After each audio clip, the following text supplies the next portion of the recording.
Okay guys, mabuhay maligayang pagbabalik sa aking YouTube channel. Nakita nyo naman, diba? Actually, na-report na ito mga few days ago. But of course, may bago na namang Instagram post si Jinky Pacquiao, the wife of former Senator Manny Pacquiao, and of course, boxing champ na si Manny Pacquiao. So, bonggang-bongga, the last time na nakita ko si Manny Pacquiao ay sa birthday ni Senator Bong Revilla. Pero bago ko ikwento yan, kwento muna natin, napakaswerte naman yung mga anak talaga ni Manny Pacquiao, ano, at ni Jinky, pag may special request sa sila sa birthday nila, agad-agad natutupad. Ayun nga, natutupad. Ayun nga, invited si Yoon Yuk sa birthday party niya, sa kanyang simple, siguro simple, mas gusto niya simpleng birthday party, pero at least nakasama naman niya yung idol niya. So, in this portion, sa part na to na pinost ni Jinky, kumakanta siya ng Beautiful Life na theme song nga na ginamit sa Goblin. Nakakatuwa yung kantangin. Gusto ko yan dati.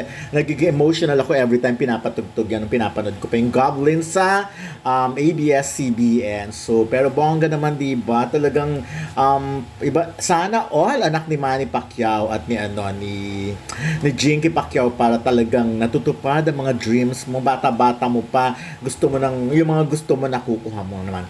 But anyways, actually, hindi naman ako nagdududa. Yung mga naman, yung mga Korean promise dahil si Manny Pacquiao ay kilala naman sa buong mundo, marami talaga rin ang gustong magpa-picture na kasama siya. Remember, even sa Hollywood, diba? Every time may laban si Manny Pacquiao for example, sa Las Vegas, training pa lang niya, dinadagsanan ng mga sikat na Hollywood stars, like mga action stars sa Hollywood, nanonood ng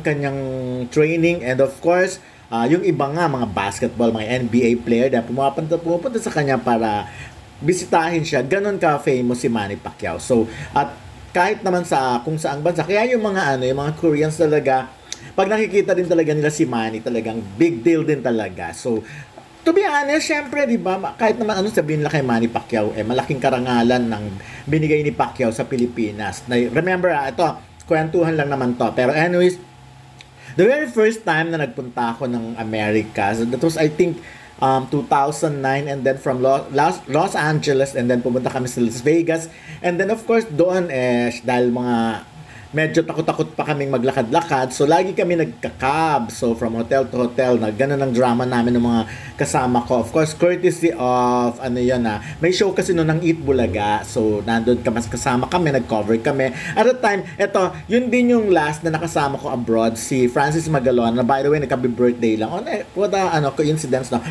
Dun, nung time na yun, naikwento kong bigla, naalala ko kasi, si Francis Magalon at that time, medyo masama na ang pakiramdam niya. May mga event kami na hindi siya sumasama kasi nga parang natutulog lang siya. Nung pala, yun na yung start nung sakit niya. But anyways, sana mahanap ko yung picture na yun, may post ko rin dito. But anyways, ayun nga, pag sumasakay kami ng cab doon, ang tinatanong lang ng driver ay halimbawa kung anong country kami, from where you from, mga ganyan. So pag sinabi mo halimbawa Philippines, we're from Philippines, ganyan. Alam nyo, automatic i-mention nila yung pangalan ni Manny Pacquiao. Laging sinasabi, oh, Manny Pacquiao, my idol, ganyan. Tapos sobrang excited siya lagi. Sila ay mga na-encounter namin.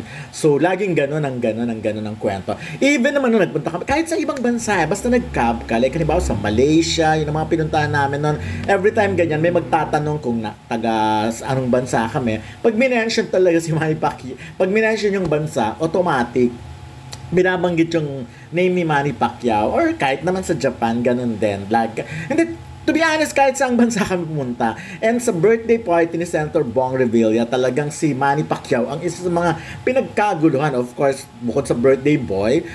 By the way, tomorrow na mapapanood sa GMA7, yung idol ko si Bong, yung birthday party nga doon, yung birthday presentation, yun, halos parang nag-table hopping siya kasi talagang kailangan niyang gawin yon dahil kung hindi, pag umupo siya sa isang table, lalapitan siya ng mga tao, doon magpipicture. So, para maiwasan na rin, siya na yung tumatayo, nakikipagtsikanan siya sa mga ibang table. Nag-table hopping talaga siya, akala mo talaga siya yung birthday. But anyways, maganda na rin yun, nice gesture, kasi na mga bulabog pa yung kung saan siya nakaupo, diba? Tapos, hindi rin naman siya masyado nagtagal sa party. After noon, mga konting kwento kay Senator Bong.